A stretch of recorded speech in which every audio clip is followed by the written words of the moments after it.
Legal Aid Queensland acknowledges and respects the First Nations custodians of the land where our offices stand and where we work to help disadvantaged Queenslanders uphold their legal rights in our justice system.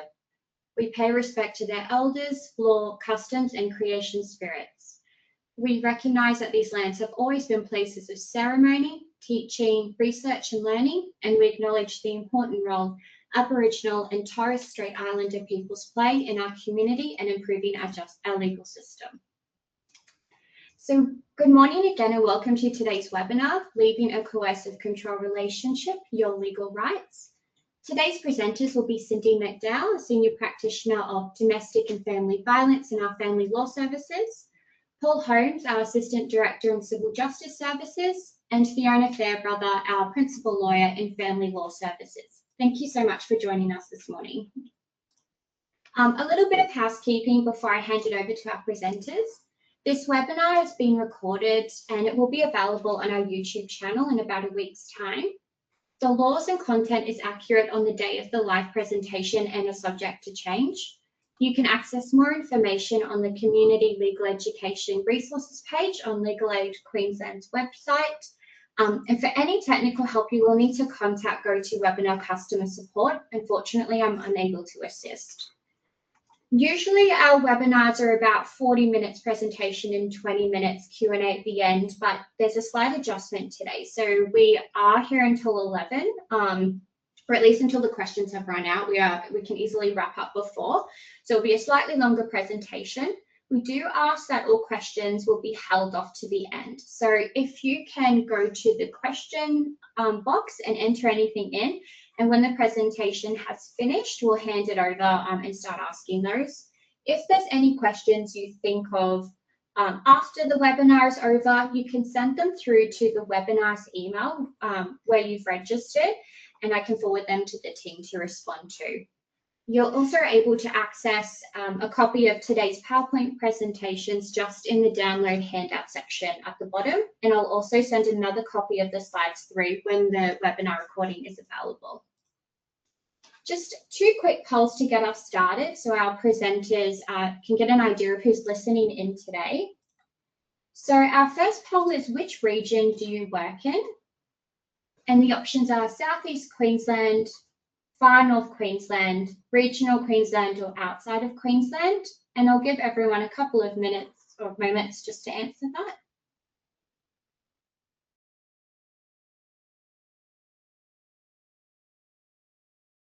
Okay, I might close that one off.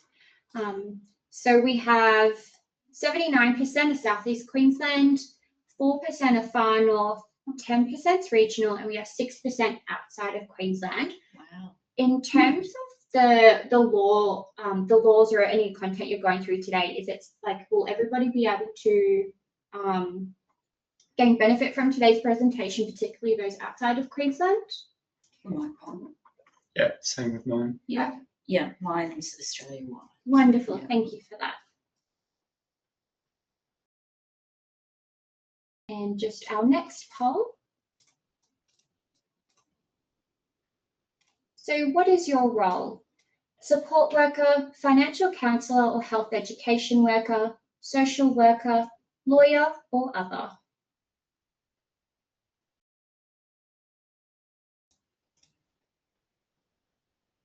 Just give a couple more seconds there.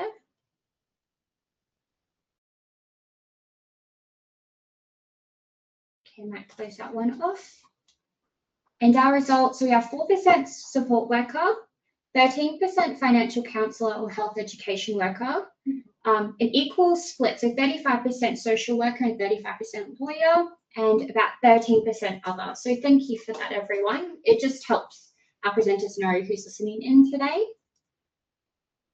And with that, I'll just quickly run through what you'll learn today. So the presenters will go through what is a coercive controlling relationship and its impacts, what legal help is available for persons in a financially abusive relationship, and an improved understanding of the process to safely leave a coercive controlling relationship.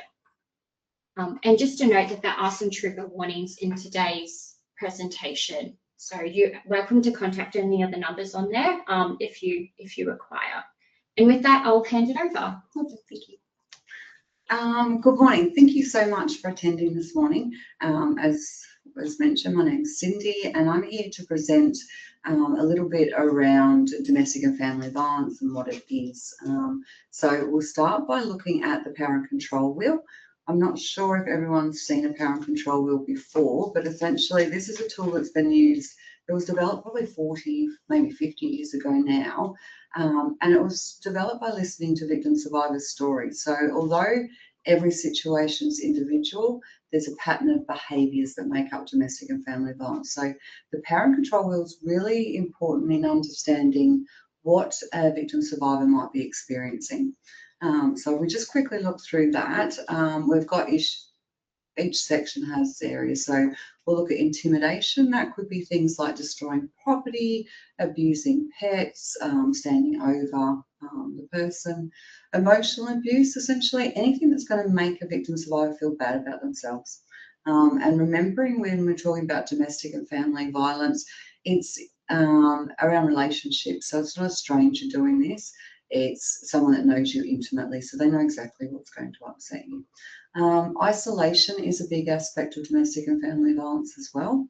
Minimising, denying and blaming. So minimising is if a victim survivor was to say that they're upset about something, essentially they would be told that they're overreacting or they're too sensitive. Denying, I've worked with in situations where there's been physical abuse and the person using violence has still denied that they did that, which also leads into gaslighting and that sort of thing as well. And blaming, this is a really big part of domestic and family violence. So when we're working with victim survivors, quite often they will hold the responsibility for the abuse, and it's absolutely no way their responsibility at all, but quite often they're told that it's their fault. Children, so children get used unfortunately in so many different ways in domestic and family violence. It could be threats to take the children or report to child safety. It could be recruiting children to be abusive to the other parent. So unfortunately they do get used. Male privilege. When we're talking about domestic and family violence, we do speak in general terms, and normally it is around heterosexual intimate partner relationships, and that's not to say that it doesn't happen in family relationships and same sex and so forth. But for today, we're talking about male privilege. So this is essentially where the man of the would be the man of the house and dictating what is the role of the wife and the children and so forth. Economic abuse, that could look different as well. It could be that you're prohibited from working, so you're financially dependent, or it could be that you are working, but I'm still going to control all the finances and decision making and so forth. Some women that I've worked with have very, very tight budgets or an allowance that they're given to support the family and the running of the household, and quite often women will go without food because they feed their children and the partner. Coercion and threats, that's quite self-explanatory, but essentially if you do this or you don't do this, then I'm going to do this. So it's around that. All of these behaviours create a really, really monitored and surveilled sort of experience for a victim survivor. And if you look at the outer ring of the wheel, you've got your physical and your sexual violence. So those sort of the physical and sexual violence hold all of these other behaviours together as well. So when we're talking about domestic and family violence, it's really important when we're working with victim survivors to understand that this is their whole experience.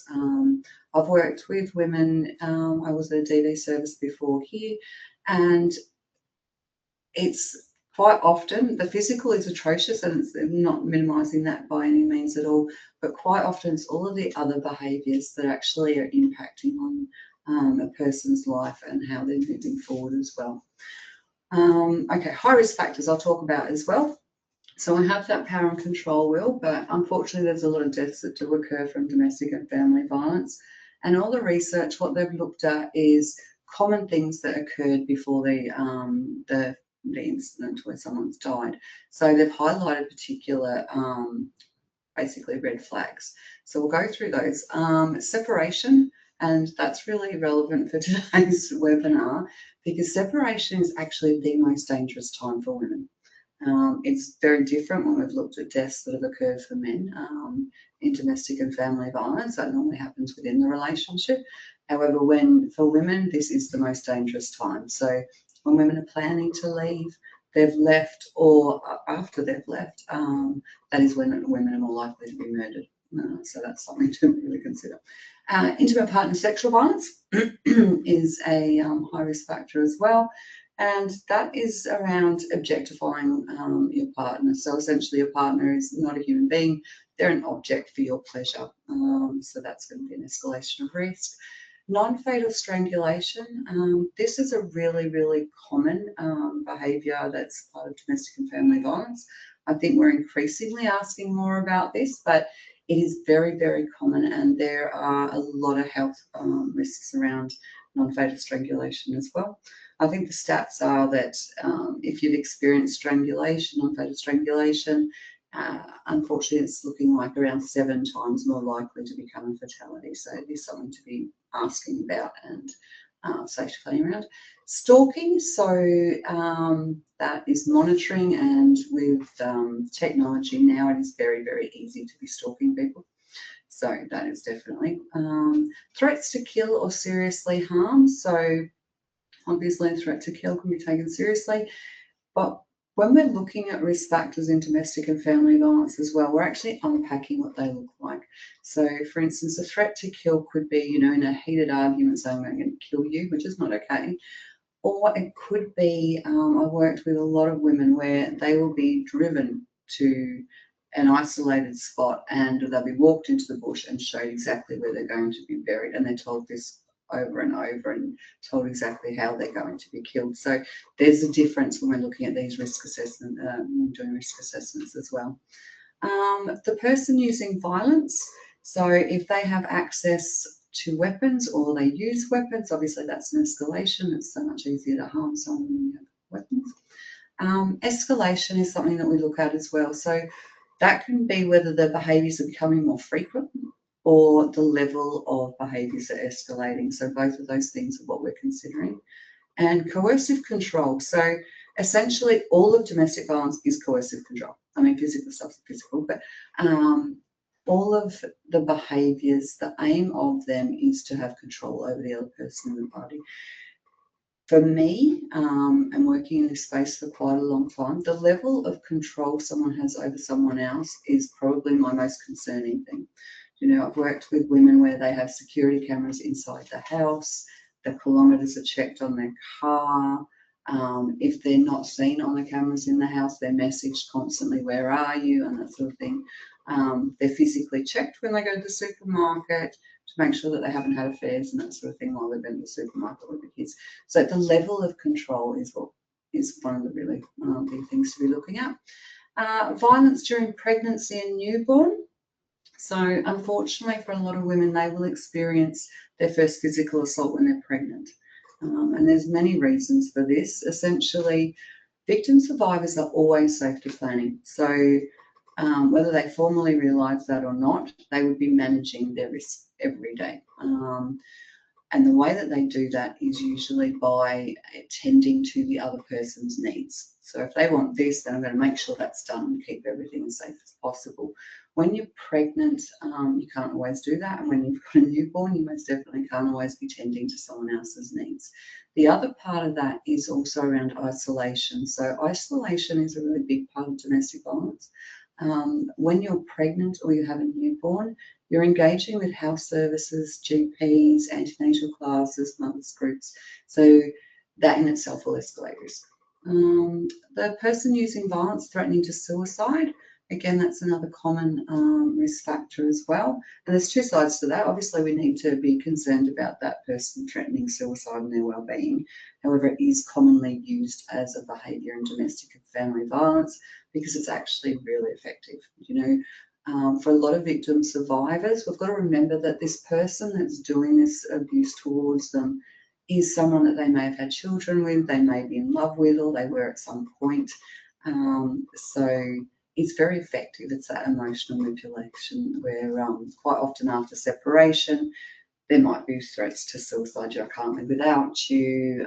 I've got nothing to live for. So it is effective in bringing that victim survivor back into the relationship. And harm to pets. Unfortunately, that is another high risk factor as well, and yeah, that happens as well. So that's just a bit of a overall very quick review of like what DV looks like, but I think it's really important when we're working with victim survivors just to understand their experience. When you think about all of these factors are part of their everyday life. I've never worked with anyone that's ever just ticked one box.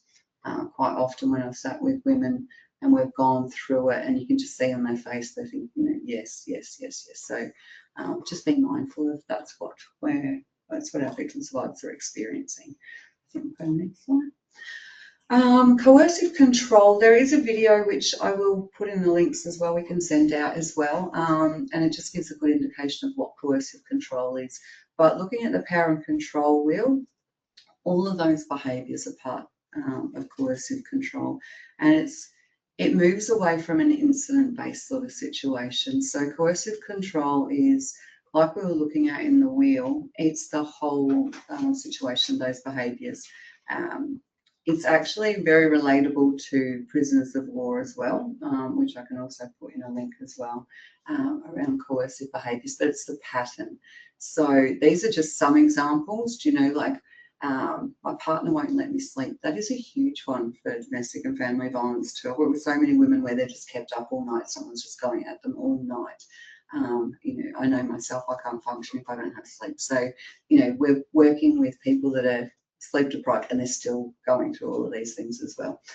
Checking up on you at work. You know, my partner tells me what I can wear. Again, that's that level of control. I've worked with women, they're not allowed to wear makeup, they've got to wear specific clothes and so forth. So these are things where when we're looking at those high risk factors, these are what give me an indication of the level of risk, is that level of control. Won't let me work, you know, it's just joking, that's important too, because quite often some of these behaviours, you know, like a person using violence might say to a victim survivor that, you know, nobody likes you or you're not allowed to contact these people and so forth. And then they can say, you know, I was just joking about that. That again leads into the gaslighting as well. So it's just giving a bit of an idea of coercive control being more around the pattern of behaviours, and it's definitely nothing about an isolated incident. Hopefully that makes sense, but I will put in there as well that link to that little video. It's only for a few minutes, but I don't have time today, but it's good to look at. It just gives you a little bit of an idea. Considering the impacts, so what we've looked at so far is, you know, the behaviours that victim survivors might be experiencing from that person using violence. There are so many ways that this impacts other people. Victim survivors. This is a little bit of a list. It is absolutely by no means exhaustive. But I think for victim survivors too, when people aren't really understanding what domestic and family violence is and the impacts of domestic and family violence, victim survivors can be judged quite harshly. Quite often with physical assaults, you know, their head is targeted. So we have things like, you know, traumatic brain injuries if their head's been hit. From strangulation and things like that, we have acquired brain injuries. You know, so if we are working with someone that has been strangled, they may not even have a medical, may not have ever been medically checked, and they may not even think anything of what they're experiencing, but it definitely can give the brain, the traumatic brain injuries. Chronic health issues, pregnancy issues, absolutely. The stroke, so strangulation, you can have a stroke after a single incident of strangulation up to like 2 years after the incident. So these are things to be thinking about too. Memory loss is absolutely part of that. Again, it could be from brain injury, but trauma in itself affects the way that we, our memory operates as well. So we can't really be expecting victim survivors to give you an exact chronological order of things that have occurred. And also remembering that these things are happening on a continual basis. It's not like there was one single incident last week that I could talk about essentially, because it's an everyday behaviour. Seizures, lowered immunity, there are lots of physical health. Mental health absolutely is impacted by domestic and family violence. you're experiencing the complex PTSD. A lot of women will also be quite hypervigilant and feeling like they're being watched and that sort of thing, which is totally understandable when you think about the fact that part of DV is that surveillance and that omnipresence of the person using violence. Second guessing reality, anxiety, depression, nightmares, flashbacks, those sorts of things as well. And also self-harm and suicidal ideation, that lower self-esteem and self-worth as well. It affects our social side as well. So those isolating behaviours, if you're thinking about victim survivors, not having any contact with services or families or friends or religious and spiritual groups as well, that has a really has a big effect on people. Homelessness, poverty. The leading cause of homelessness for women and children is domestic violence. So, it directly relates to all of these things where victim survivors can be judged quite harshly. Finances, obviously. It also impacts on the attachment with children. Like I mentioned earlier, for victim survivors, they are managing their safety all of the time. And to do that is to be trying to appease that person using violence and doing what they need. So that does impact on your attachment with children. Because if I'm going to, just not making this up, but if I was going to put dinner on the table and that's going to keep everyone safe, I'm going to do that. If my child's crying, I'm still going to do that dinner to make sure that we're all safe. So it does affect that. And family functioning, obviously. We've also got in here external judgment. So all of those things are things that will impact on how a victim survivor may present. And that's where the judgment comes from. So others not believe or thinking that there's something wrong with you and the issues are pathologised. Absolutely. When we're looking at things like mental health and any sort of cognitive impairment, we're looking at and not the context of that. The belief that the person using violence is supporting the victim and he's a good partner, that happens quite often when you're thinking mental health and that sort of thing. Quite often that person using violence will create that narrative of supportive partner. So just being mindful around that. Unbelieving of the story. The worker's cognitive dissonance, I think this is a really important part when we're working with the people using violence as well, because I think when we're reading all of these terrible things that a person's doing to another person, we think that they're some sort of monster, like we should be able to identify them. And quite often they're the most likable people. They're at family gatherings, they're the one that you sort of look at and go, I wish my husband was like that, or I wish, my children's father was so engaged. So sometimes it's really hard when we're sitting in front of someone who presents as such a lovely person to be able to just put together that they're doing these behaviours as well. So I think that's important. And systems of use. So that's where we come in as well. The courts are definitely used as a means to continue on abuse after separation. And that's why it's really important that as a service that we're not colluding with the person using violence, and we're looking at this for domestic and family violence. Down here I've got that there's no perfect victim, and I think people do imagine that a victim should be, quiet and maybe a little bit withdrawn and very compliant. If you're looking at all the behaviours that they may have experienced from that person using violence, they could be just as likely to be combative, and argue with you. And they could be using drugs or alcohol as a coping mechanism. So there's so many ways that a victim's judged. So it's just really important to be considering the context of that person's life and what they're experiencing before we go judging. Next slide. This was just an image of that, just thinking about your victim survivor, trying to navigate services. Grief and loss is another part around domestic and family violence as well, because a lot of women I've worked with they actually don't want to end the relationship. They just want the violence to stop. So when they're ending the relationship or thinking about it, there's a lot of grief around that as well. Court systems abuse, obviously fear is a big part of it as well. You're thinking of people trying to navigate systems and that sort of thing with brain injuries or mental health issues. They might be living in their car. A lot of people are, housing's really difficult at the moment. So it's just bringing it all together when we're working with victims, just to think about what their situation is. Barriers to leaving. So I think one thing that is quite often said around domestic and family violence is, why doesn't she leave? It's not something I would suggest ever asking a victim survivor. Really, we should be looking at why is the person doing this behaviour, not why should she leave. But there are a lot of reasons why women won't leave these relationships, and like I mentioned earlier as well, part of that is this is when women are murdered. So this is going to be the most dangerous time for a woman. But there is also hope that the abuse will end, and I think that's a really, really strong driver for why people stay in these relationships. Keeping the family together, we have a lot of pressure to keep the family together, and especially if there's children as well, we don't want to separate them and the father. Isolation and lack of support system. So you think about a victim survivor that has no access to finances, they have no support network, they're doubting their own mind and beliefs and so forth. So, that in itself is a real struggle. Escalation in abuse pending and after separation, finances, shame, and again, looking back at that wheel when we're thinking about who's holding the responsibility for these behaviours, quite often the victim survivor is going to be holding that, and it's not theirs to hold, but they will. Cultural and religious beliefs as well, they can be reasons why people will stay in a relationship. Fear for safety and custody of the children.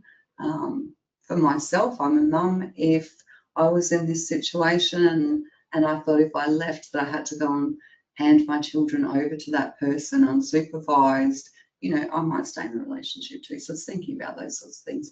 And also previous system failure. So there's some of the reasons. There are many, many reasons, but it's not an easy thing to leave the relationship at all, and it absolutely does not end when people do leave. This is the video, but I will you're going to send the slides out, aren't you? Yes. Yeah, so you can play this afterwards, because what I might do is pass on to Paul. Yeah, you can watch that afterwards, but it's good. It just explains. It's a Scottish video. They actually do quite some good work around domestic violence. But what I'll do now is I can pass myself over, because we're on the case studies. Yes. So we wanted to have a bit of a chat about a couple of cases before we moved on. And this example, I think, probably reflects the experience of a number of women over the years that we've seen. She's been sent by a partner to buy milk and bread with a bank card. Whilst at the shops, she decides to buy chocolate. When she attempts to make the payment, the card declines. She then receives a message from the partner saying, "I know you tried to buy something else, put it back." He's purposely limited the amount of funds in the bank account to cover the cost of milk and bread. So does that reflect experiences that you guys have seen over the years? Yeah, and that's sort of what I was saying, like too, women are monitored on their finances, and they might be given a certain allowance and they're expected to cover it. So which can be very different from, like if you're on a low income and that's all the money that you have, you wouldn't be getting the text saying put that back. It's like that's all the money we have. So I think that's the part we need to understand, that it is that pattern of behaviour, that mapping of that behaviour. It's not just the one event. Oh, definitely, and with this case study, you would imagine that that's not just a one-off thing. Like this could be that pattern. Yeah. It's quite likely this has happened before. Oh, absolutely. Yeah. And quite often it wouldn't be the only behaviour as well. So if we are picking up on like one little thing, there's probably more going on as well. Yeah. So you have to unpack what's the rest of the behaviour around this. Yeah. Because if this was just a one-off, because some weeks you have no money, early in a relationship, and it's like, where's your powdered milk? That's not going to be abusive. That's just actually you have limited money. Yeah. But it's really about that other pattern of behaviour, and that really the removing the trust in themselves, the person who's experiencing that violence. That's a really important part of that trust. Yeah. Trust, and I guess there's also the control here. Yeah. And they've got to second guess every time. What if the milk was a bit more than they thought?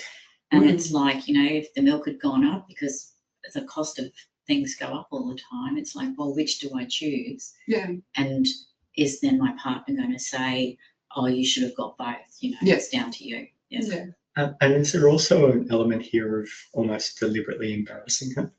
Yeah. Humiliation can be part of domestic violence. Because it is very hard when you're at somewhere and then you get declined and it's like, oh, what's the purpose? And you feel like just, you know, trying to find the nearest thing to hide. Yeah, so yeah, that's a good point, because part of that would be humiliation as well.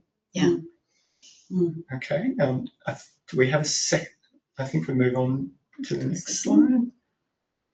All right, so we're going to have a bit of a chat about how you can help people in a financially abusive relationship. I'm part of a consumer protection unit at Legal Aid, where we give advice on a range of consumer stuff, including consumer credit and general insurance and consumer law type disputes. But for these purposes, what I wanted to focus on is how practically can we help people experiencing financial abuse. So next slide, please. So wanted to start generally with credit and debt. And I guess the three examples we probably see most often, and you guys might have ones you want to add as well, where you have a perpetrator who's got bad credit and the victim is either signed up as the only borrower to a loan and doesn't get a benefit. They might be signed up as a joint borrower and doesn't get a benefit, or they might be signed up as a guarantor. All of those we see sadly on. It's quite common actually. And for whatever reason, over the years, I've seen an awful lot of perpetrators buying motorbikes. And that is never a good sign when I see a motorbike loan in that space. Don't know why, but that's just seems. I've seen a lot where it's the phone. Yeah, like the phone's another one. They'll have a phone and it'll be this really fancy phone, and then they'll be paying for everything, and then the other person just adds things to it and it goes to that person's credit card. So it's really about, that you are allowed to have these things and the other person can pay everything for you. Absolutely. Yeah. And invariably what happens in the story is the perpetrator pays nothing. That's right. Yeah. And the victim goes looking, that the victim is then pursued by the creditors. Yeah. And often, like, they don't even have any emails of the person using the violence. So they have no contacts with the person using violence. The only contacts are the person that's experiencing it. And the other reality too is if the creditor rings the perpetrator, because they have the contact details, the perpetrator is usually abusive to them too. Yeah. So they're now more likely to call the victim anyway because it's easier. Well, that's it. And People will go, they don't want the conflict, so they'll go with the easy person who then pays, because they don't know, I don't need to pay this, I don't have any benefit of it, and I should be able to get legal advice rather than, okay, I'm not going to buy milk this week. Yeah, exactly. And I think the tricky thing with this too is, like, in a healthy relationship, you do want to help your partner out. You know, you might purchase things together, so it's not something that necessarily stands out. No. But it's something, that definitely victim survivors. And that's where I think the mapping of it is really important. So it's not this one event on its own. Like, people can buy bikes. You are allowed to buy. You can buy a motorbike, but it is about the conversation beforehand. You know, what's the benefit of the motorbike? Is it that you're selling a car, you've got one car for the family, the motorbike's for him to get to work and back again? Absolutely. Yeah. It's a cheaper way, or is it, no, it's just an add-on? Yeah. Yes, exactly. And creditors have responsibilities in this space when they're signing people up for loans and people are buying cars or bikes or whatever, to actually have a look at what's going on. Yes. Yeah. And when they don't do that, it's worth calling that into question. Yeah. Through the help that we can provide. Because the reality is, for example, I'll just pick on joint borrowers as an example. Yeah. If somebody signed up as a joint borrower and got no benefit from the loan, the reality is they should have been signed up as a guarantor. Yeah. And when you're signed up as a guarantor in the credit law, there's a whole bunch of paperwork you're supposed to get. And if you don't get that paperwork, the guarantee is not valid. And that's a really practical way sometimes of at least getting rid of one of the debt. Because the other reality of this is, when this behaviour is happening, it's not just one debt. No. Yeah. And often that, they're together And so they feel like they have to sign Yep. everything, because if they know what happens if they They don't don't. sign. That's Yep. right. Yeah. Yep. And that's becoming harder to see with the prevalence of online loans these days, Oh. Yeah, true. Yeah. because you don't get the creditor in the same room as the victim and the perpetrator like perhaps you once did, at least less and less. And yeah, I think it's hard too, because quite often for victim survivors, they're not even going to think about this until after. Yep. Do you know? Because quite often they might think that and hoping that this relationship's going to work. Yep. And people using violence, I mean, there's a couple, but not most of the time. They're not abusive 24/7. They can be really lovely, which keeps people in their relationship. Again, it's a strategy. But so victim survivors are in, thinking that's the best thing to support my partner. We'll do this together. Yeah. It's only afterwards that they realise that they're going to be And lost. that's a really important thing, I think, to remind creditors when you're helping Yeah. people in this space. Yeah. Because it's easy for them to go, oh, you left that relationship 4 years ago. Why are you coming to me now? Mm. Yeah, And the reality we all know is that's the first safe space they've had in exactly. Yeah. potentially 10, 15, 20 years Yeah. to be able to have that discussion. And also they probably feel guilty that Yep. they did this and they should have known better. Oh, Yep. definitely. And so it is about, coming earlier, asking questions earlier, which is what we're wanting from Yeah. everybody. Absolutely. Yeah. Next slide, please. So practically, what do you do in this space? A number of companies now have specific family and domestic violence policies which address exactly the sorts of scenarios we're talking about. So I'd always start with them and say, this is, if the person's comfortable and safe, this is what's happened. Can you have a look at it? If they don't come back with an appropriate response, you lodge a complaint with the company. Then if they don't have an appropriate response, all companies should have an internal dispute resolution area, which is essentially like a separate section whose sole job is to review decisions within the company. And then if that doesn't work, and it's a finance company or a debt company, they'll be a member of the Australian Financial Complaints Authority. That's free to complain to and doesn't cost you anything. And they're effectively like the ombudsman of the insurance and the credit space. So my sort of experience has been sometimes the person experiencing violence is so drained from conflict that they're finding it really hard to go and make a complaint. Yep. And then some of these internal dispute resolution, you have to be on the phone for an hour with them. Yep. And that's the part that's really frustrating. So can we do some of those all at the same time, or do we have to wait for one before we do the next? Look, I tend to wrap 1 and 2 up together. Oh, good. Yeah. Because that's effectively the same thing. Yep. My experience of internal dispute areas is they're very inconsistent across companies. Some are really good. Yep. Some you may as well not have bothered and go Yep. straight to AFCA. The thing is, if you go straight to the Australian Financial Complaints Authority, they'll send you back to the internal dispute area anyway. Okay. So, but how long should you stay with that internal dispute? Is it like sometimes they'll just keep you there for weeks and weeks? Absolutely. And this is the thing. If they've given you a response saying no and then ask for more information, that's actually their response. Okay. And that frees you up to go to Australian Financial Complaints Oh, Authority. Okay. Don't keep trying to change their mind. And this is the problem. People experiencing violence are the ones that are trying to be nice to people. Oh, trying to do exactly. that. So they'll sit there for too long Exactly. before they go on to the next. Yeah. In internal dispute, that company's got one go at it. And if they come back, straight on to AFCA. Okay. Great. All right, that's good to know. So that's the practicality of this. Yeah. Because I think it is really important, like you were saying, for victim survivors, especially if they've left a relation, like they would be going, there's so many things that they would be trying to pull together, remembering the context of what they've experienced, and then all of this as well. Like, it's a lot.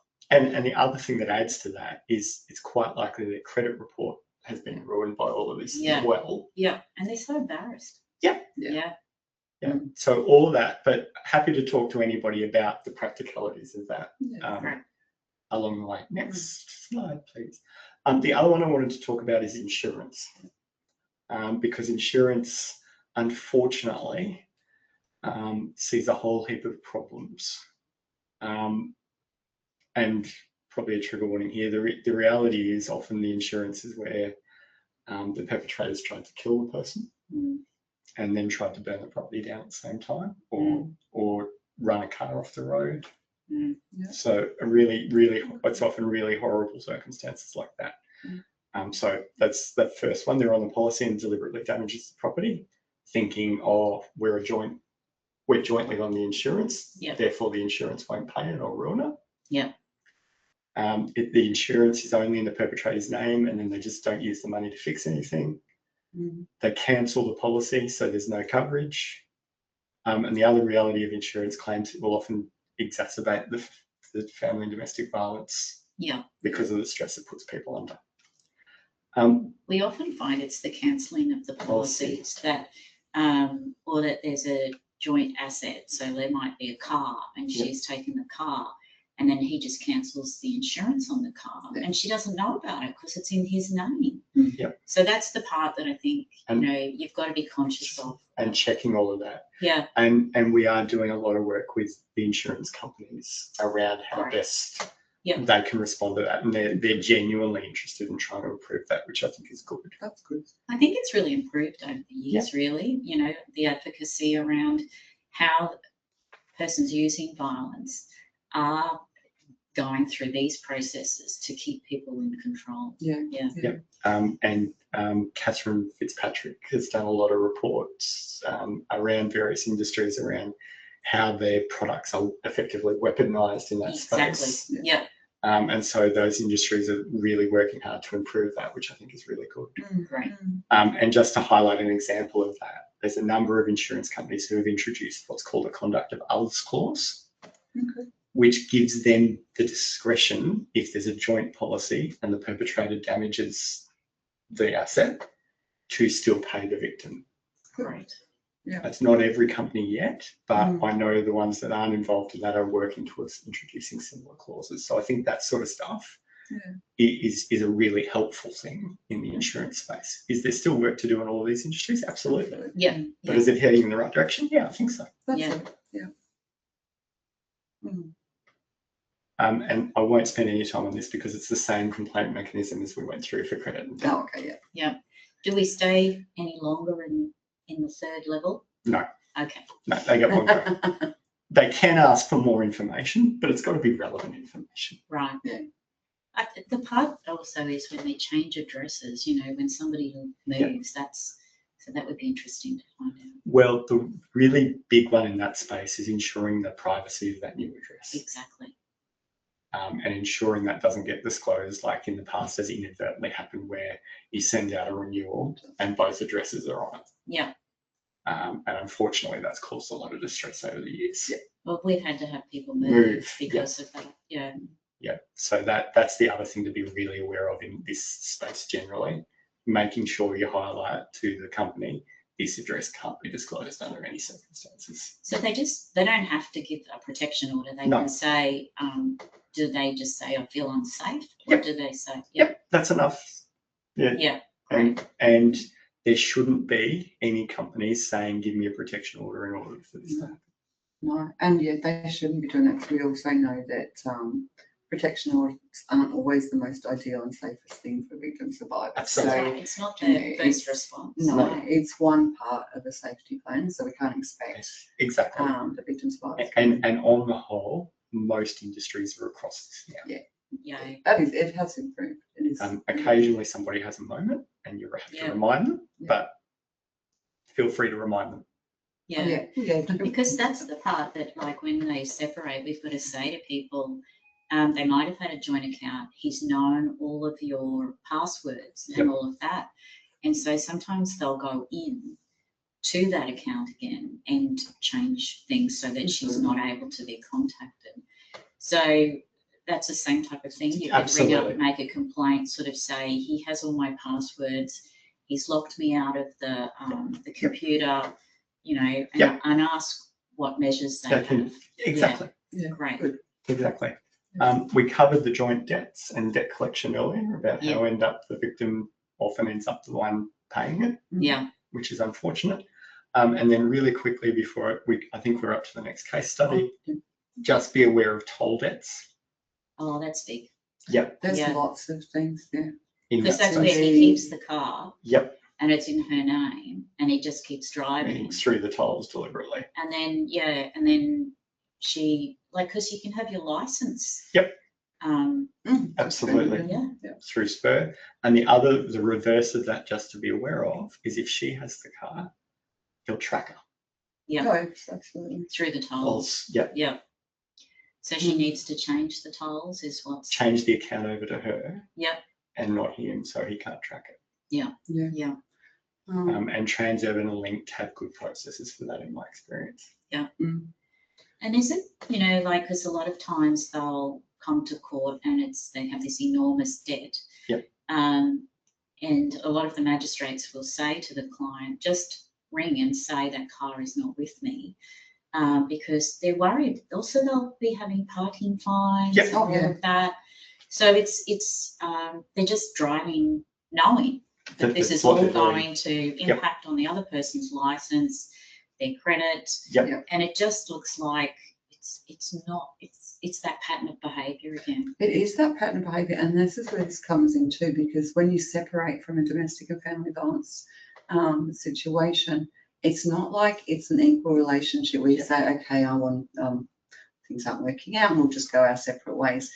The person using violence will actively try and sabotage the victim survivor from moving on and being able to establish her own life and independence. So this is where all this comes in as well. The harder it is for her to manage outside of the relationship, she's more likely to come back. So that's what these. And the classic example of that is if they have a mortgage and she remains in the property, he just won't pay it in the hope the bank will repossess. Yeah.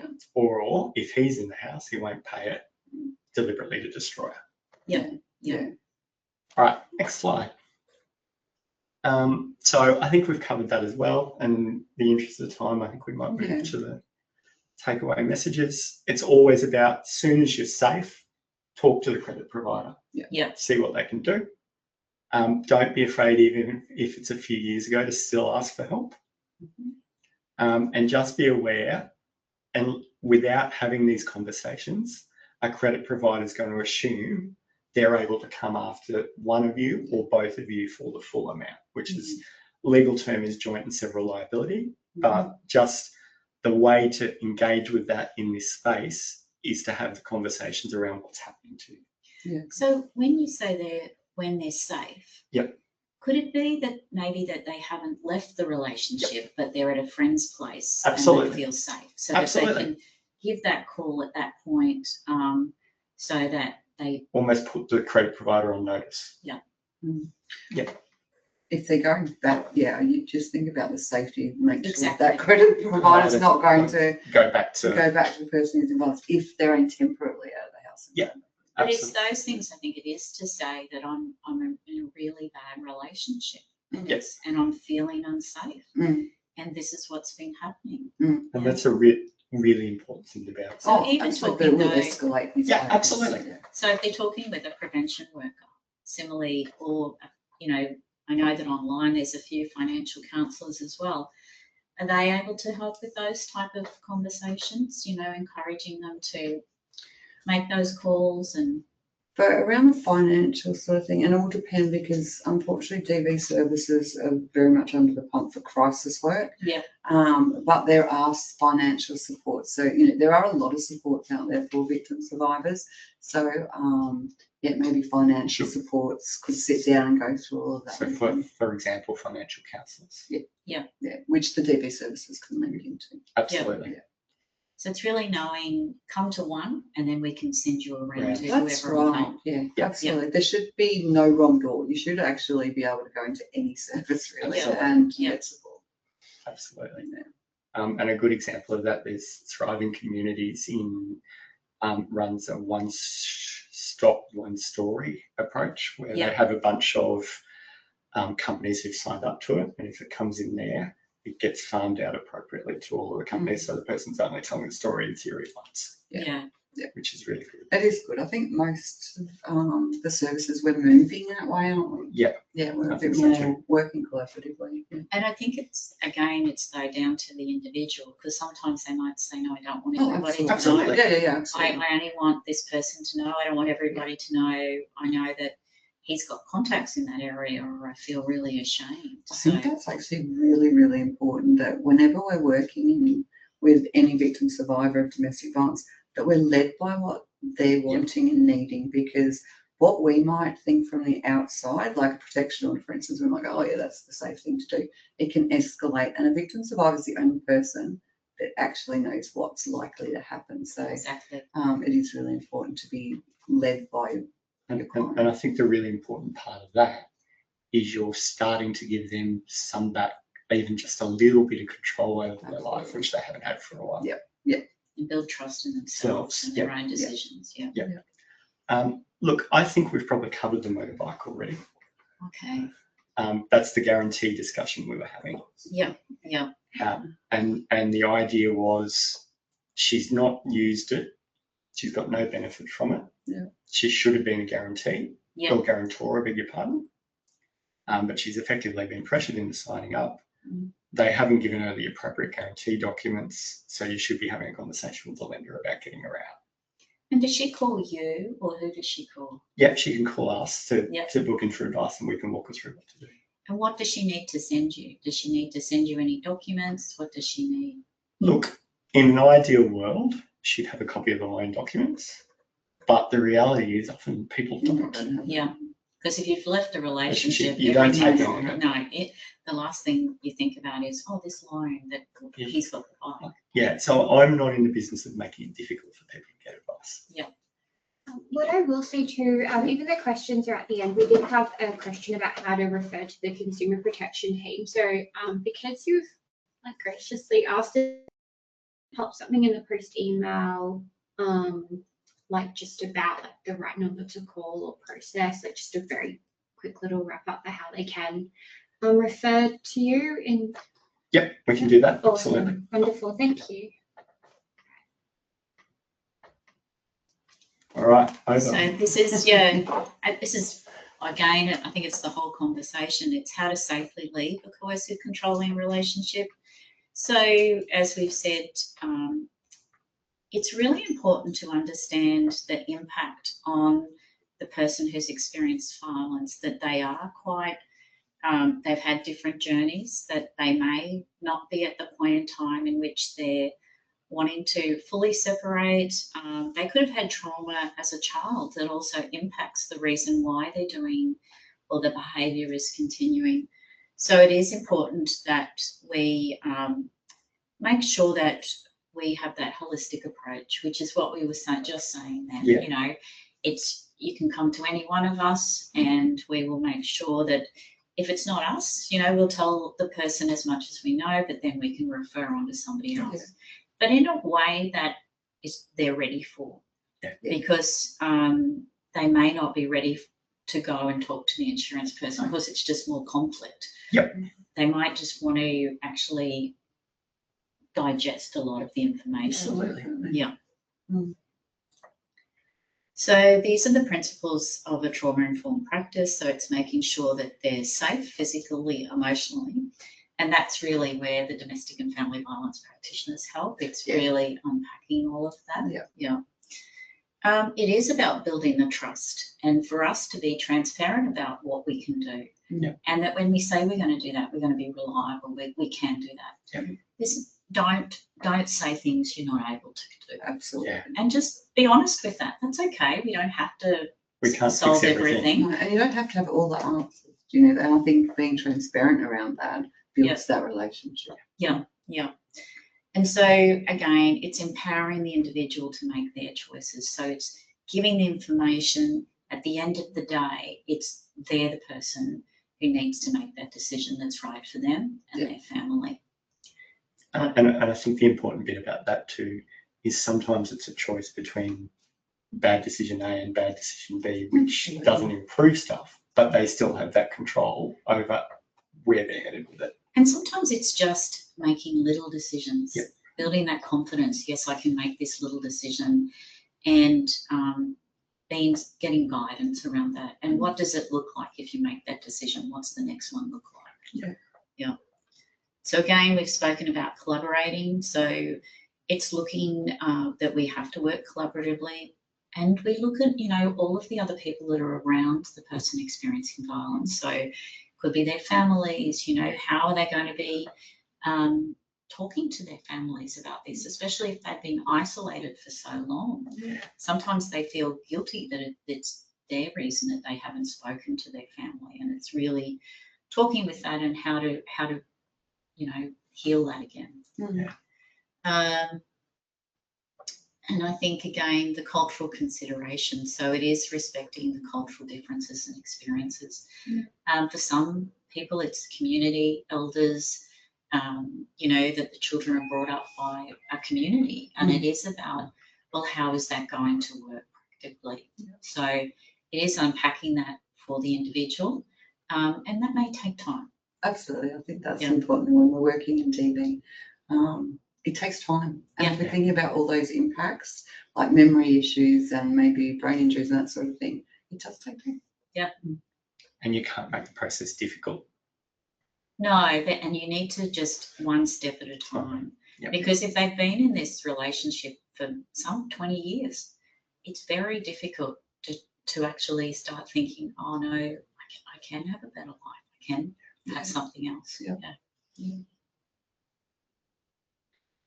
So, as I said, we've spoken about that we've always got to look at safety. So where is the person? Where is the children? And is it safe to talk? So it's always making sure that the phone numbers that you're getting from the clients or they're giving to you are safe numbers. Again, it's about making sure that we're talking with these providers saying it's not safe for you to give that to anybody else. Be comfortable to say that. If you're giving a new number, just say, I don't want you to give that to anybody else. And you have a right to do that. Absolutely you do. And also making sure that if you need an interpreter, not just think it's too much to ask for an interpreter. It's really important you understand and you can make these choices. So I know Legal Aid, we have interpreters all the time. I know that a lot of services, do the insurance companies have interpreters as well? Or no, but you should ask if you're uncomfortable, because you shouldn't be signing up to something or agreeing to something that you might not have understood. And that's what we seem to find. A lot of people that are new to Australia, that they've got conversational English. These documents are not written in conversational English. And they feel sometimes embarrassed to say, I really actually don't understand these words. Absolutely. But it's important that you ask. There is in the banking code a section around interpreters. Great. And I think the insurance are intending to introduce it, but it's still a work in progress. In both So it's worth industries. asking. Absolutely. And start. And so again, whenever we're having conversations with clients or talking with them, we need to be making sure that there's nobody else around, that the children aren't around, because a lot of times you'll talk to them and then the client will become very distressed, or that the children can hear some of this trauma that you don't want them to hear, like you've tried to shield them as much as you can. So again, for me, it's around, we always need to consider children whenever there's a separation, because there are the deaths from family violence, there are children that are. Absolutely. So, and it is important that we make sure that, as you were saying, what is going to be a safe routine for everybody.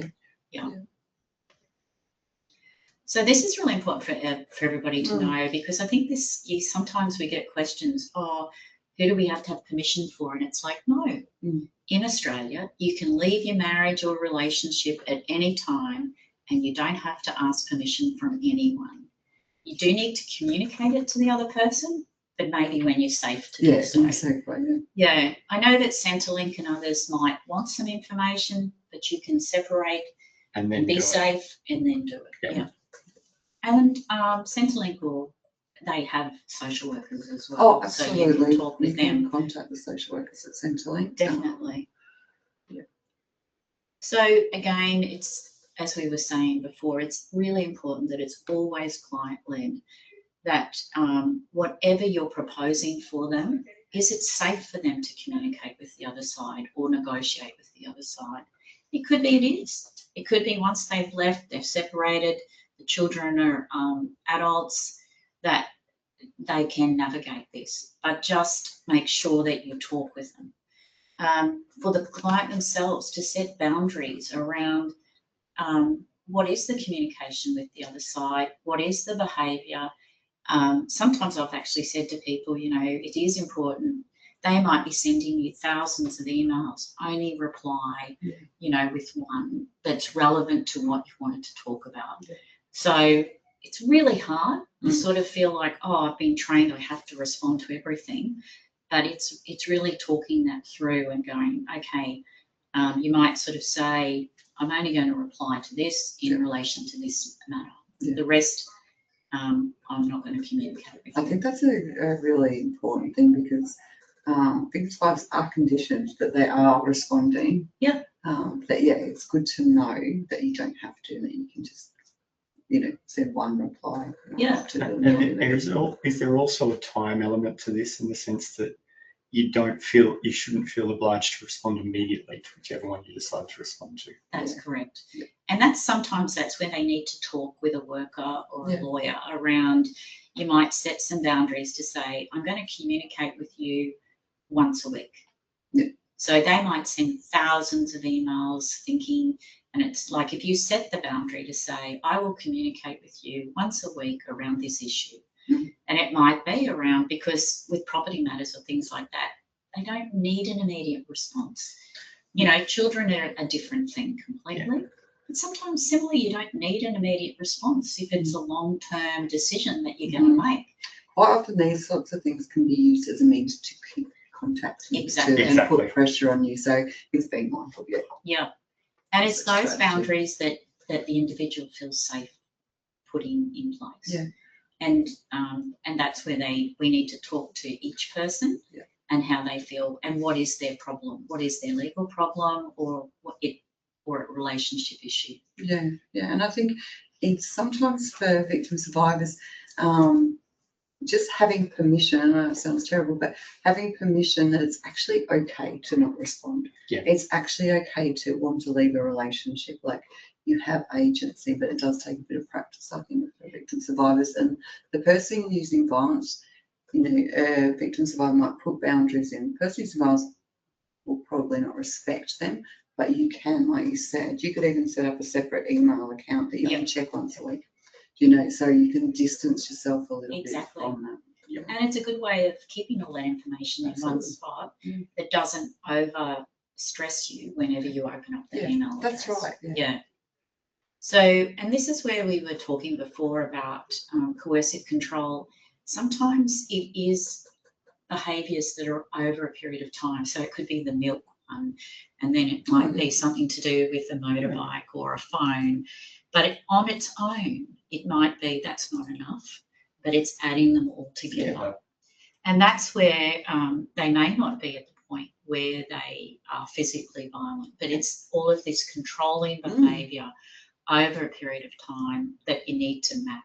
Yeah. And that's where having the time where you're safe, talking with a prevention worker and working through, yes, this is the controlling behaviour over that time. Yeah. And what do they want to put in place? Yeah. So I just wanted to go back one.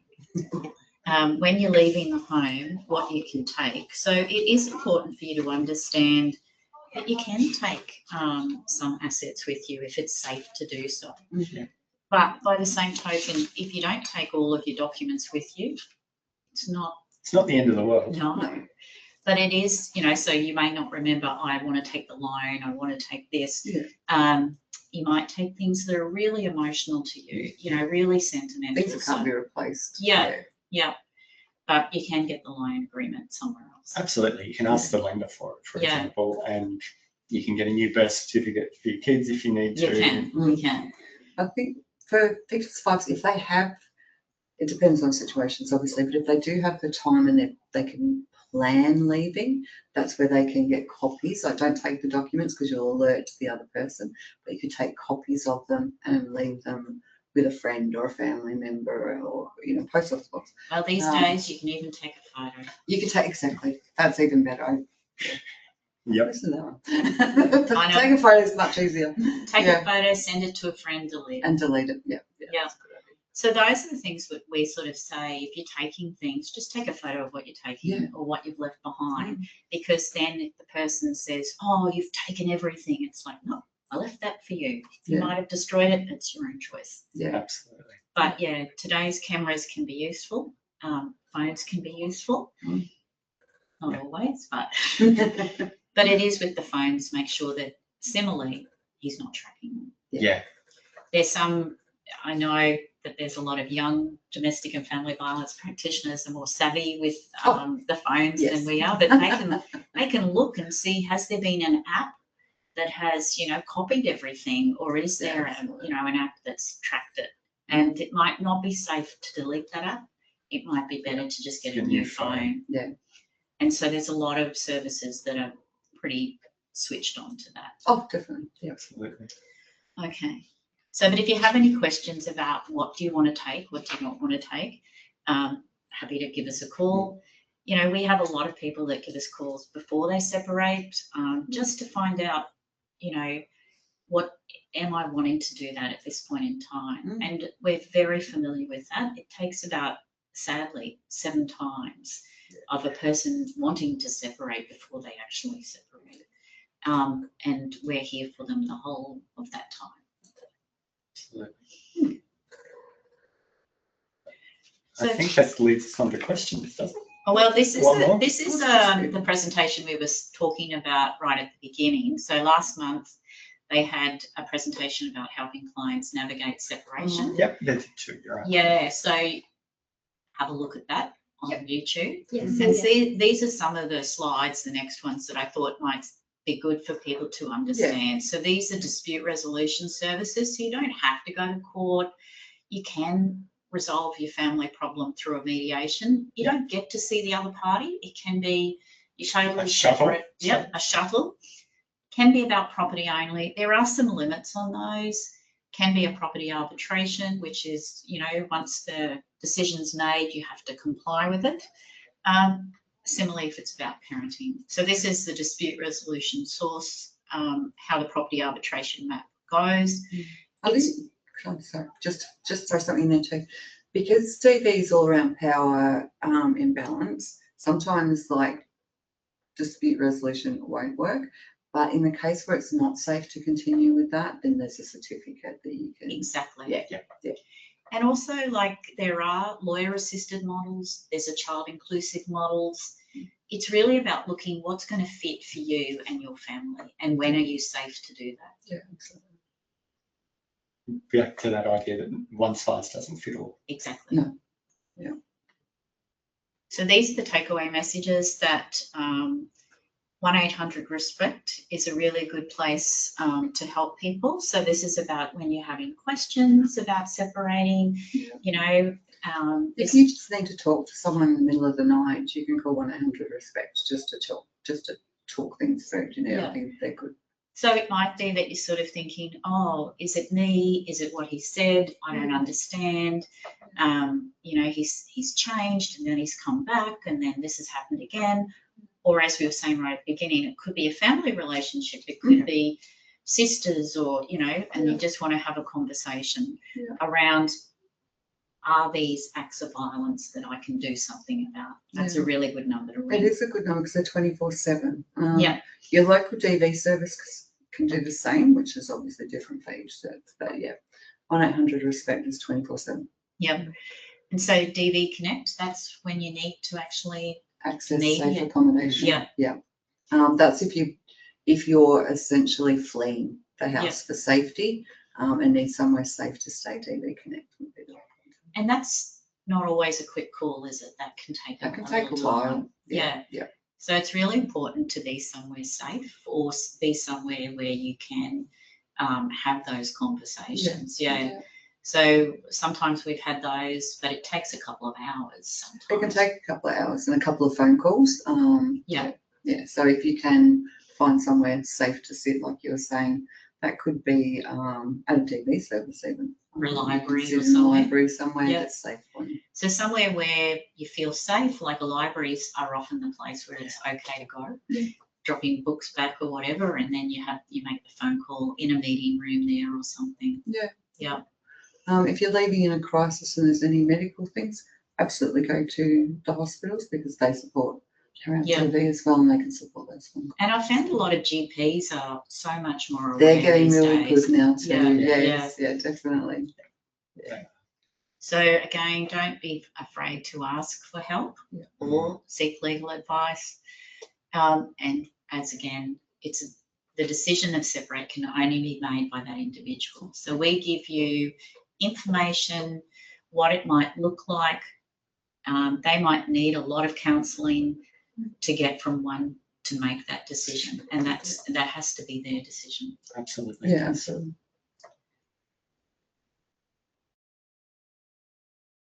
Oh, I even missed the third custody. Yeah, I put it at the end just to mix with everybody. Tricked me. Yeah. So hopefully I put it in the right way. So this is So third case study about coming back to a property. So what happened was we had a natural disaster. There was flooding. It's affected the house. And Faye's successfully left the relationship and is just living in another town. The claim has been lodged with the insurer, but the insurer wants her to attend the property to meet with the assessor. And George is still living in that town. Not a good idea, I would have thought. not small towns, not at all. No. And the thing is, if you're in a situation like that, and it could be that, or it could be, say, attending a car yard or a car repairer about a car that's been fixed, you don't have to go. Do not put safety in danger by going back there. So it's those boundaries that you need to, make sure that nobody pushes you past that boundary. Yeah, and being confident enough to say to a big insurer or a big bank, no, I can't do that. And that can be really hard, but we want to give you almost the permission. Yeah, and I hate using that word in this space, but it's the right out. It's the right word. Someone to give us permission to feel like Okay. to do something. Yeah, absolutely.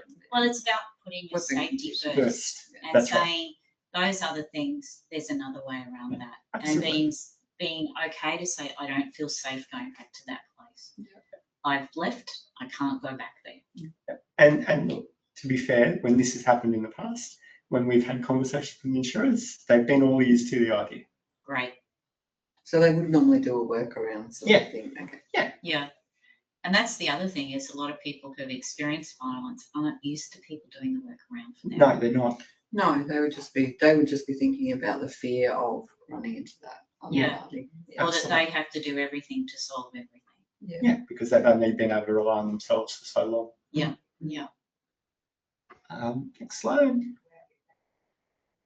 So this is how Legal Aid can help. So we give legal advice, legal representation. We also give referrals, as we were saying before. If it's not something that we're able to assist with, our contact centre is great at giving out referrals to other community legal centres, private firms, or other services. So we're up to questions now. We have about 15 minutes left. Oh, good. Okay. So a couple have come through. There are one or two where it might be specific to an active client. So what I'll do is I'll send those ones through to our presenters, and if they're able to assist, we'll just give a general advice line or someone to contact. So I'll start from the earliest ones, and then you can continue sending them through. As I said, if we run out of time, send them through to the webinars inbox. The first one is, I noticed you're using the term person using violence rather than perpetrator. Is there any guidance you can provide around respectful language? So it's been around for a few years now, but it did change. We did use the term perpetrator, but in the DV sector, that changed to person using violence. The focus now is, unfortunately, it was always, why doesn't she leave? Or, it was always put onto a victim survivor, the responsibility of DV. But now the focus is becoming a little bit more on that person using violence. So the term changed to allow that whole idea of behaviour change. Yeah. Do you know? It's a choice. It's around that person using violence can actually use violence. So the language has come around from that space. It is a choice that it is a behaviour that can change, and it might have come from the person using violence has never seen another way of resolving things. Yeah. And that's where it's really useful to, they may have experienced trauma as a child, but it's still for them to choose It's still a choice. Not to use it. Not to use it, but also to choose to go and work through their trauma so that there are other ways. I think, like, for the people that use violence, it's like any of us, like all of our behaviours are driven by a belief system. Yeah. Do you know? And for people that use violence, like I could talk about this forever, but essentially, it's actually not even an issue of that individual. It's a societal issue around our cultural norms. Do you know? So it comes from all of those gender inequalities and so forth. So for a lot of people that use violence, it's that belief system that that's what they're supposed to do in relationships, do you know? So, and that's why it's really good to have these conversations. It really is to say it is a behaviour, it's a choice, and there are other ways. Yeah. So that terminology is to sort of acknowledge and hopefully sort of prompt that it's a behaviour that can be changed. And Thank you. Is there also an element there of, and I'll use males being prepared to call it out when they see it? That is so very, very important. Part of the DV sector we've looked at around the gender drivers behind domestic and family violence. That's one of the 4 is that male sort of masculine sort of, and men standing up, because essentially DV is actually a men's issue, not a women's issue. That's the reality of it. And until men are standing up and going, actually, this is not what men do, it's not going to change. And it's really not somebody in a healthy relationship does. And that's the part that often I'll have a conversation with people is, in a healthy relationship, yes, you have arguments. It's about respect. It's about treating both as individuals and having both have a voice and values. Absolutely. Yeah. That's all it is. It's about just being equally respected. Yeah. You don't have to agree all the time. Oh, no, definitely not. No. Thank you. So there are a couple questions on referrals to consumer protection. So just to reiterate, we will pop that into a wrap-up email. And then there was also a couple of questions. They were more client-specific about referrals for when their security cameras, Teslas, etc. are being monitored. So if that's okay, I'll send that to our presenters more in an email. All I can say is the police are very good and savvy with these things today. There's also some of the DV services can also assist with, there's a whole lot of different programs, but you can, DV services could help put you in contact to get your car checked and your phones and so forth. Oh, great. That would be, if good information, even if there's just another we can pop in the wrap up about that. Because that seems to be quite prevalent. Someone even commented that Google sharing photos is another way they've been tracked. There's so many ways. Technology moves too fast. Well, a lot of as I said, the workers are savvy to all of that. And it does take sometimes time to sit down and to change all your passwords, to work out if changing your passwords is safe to do so. What is the safe way to separate? And that's where DV service can help with all of that as well, because they do have programs to help, like, keep them safe and leaving and segregate them. Okay. Someone's asked, what if the person using violence has taken all their identity documents and the victim needs help replacing those, but they're worried about identity fraud? Okay, there's a couple of things I'd say about that. If you need the ID, say, to get a loan or things like that, there's actually, Austrac's put out some guidance that allows lenders to use non-traditional or what I would say, non-ID documents or different ID documents is probably a better way of saying it, to the normal in assessing whether that person is that person. So it's in DV space, it's for First Nations people. So they're allowed to assess you on the basis of sometimes even a worker attesting to who you are, to still allow you to access those documents. In terms of getting new copies, not a problem in the world. Yeah. What we will often recommend in that space though too, is that the person talks to the credit reporting companies and effectively puts a 6-month watch on their credit report, and they'll then be notified if somebody applies using their name for further credit, and obviously then be able to put a stop to it. Thank you. So many things for everything. Absolutely, There is, isn't there? And we'll probably just leave one more question and then anything else can be sent through. So this is more, it might be too general, but any comments regarding partners who decide to separate but remain in the same home? There's no physical violence, So but hard. long-term coercive control. So maybe just more like, can they access the same referral services? Oh, definitely. Yeah, absolutely. I think, the housing situation, it's really hard, and there are a lot of people that are separated living under one roof. Absolutely, is not ideal. And with a coercive controlling relationship as well, it's very hard to put those boundaries in place. Yeah. So sometimes it's so toxic that it's not advisable. Like I would avoid. I mean, people can't, and they do it out of circumstances to live together, but it's not ideal, and the behaviours don't stop. yeah. And like we said, it does generally get a little bit worse around that separation. So definitely talk with the counsel. Like you can get counselling. Yeah. You can even get Centrelink if you separate under the one house. Yep. There's just some more criteria. So yeah, give us a call and we can talk through all of that. Wonderful, thank you so much. As I said, send through any questions to the webinars inbox after this, and we can forward them on to the presenters. But we'll just move on now. So there's some contact numbers. We have our general legal information and referrals. So that's the 1300 651188. We do have a priority line for Aboriginal and Torres Strait Islander callers. It's 1300 65014. And there is a separate 1300 number for when you have an active grant of aid. That's 1300 383 900. Any of our publications are available for free. If you just go to Legal Aid Queensland and under publications and resources, you can order them straight to your organisations.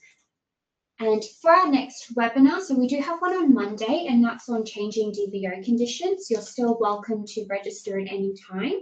And in June, on the 18th, we will have a webinar opening soon for discrimination and sexual harassment presented by our civil justice team. So keep an eye out for that.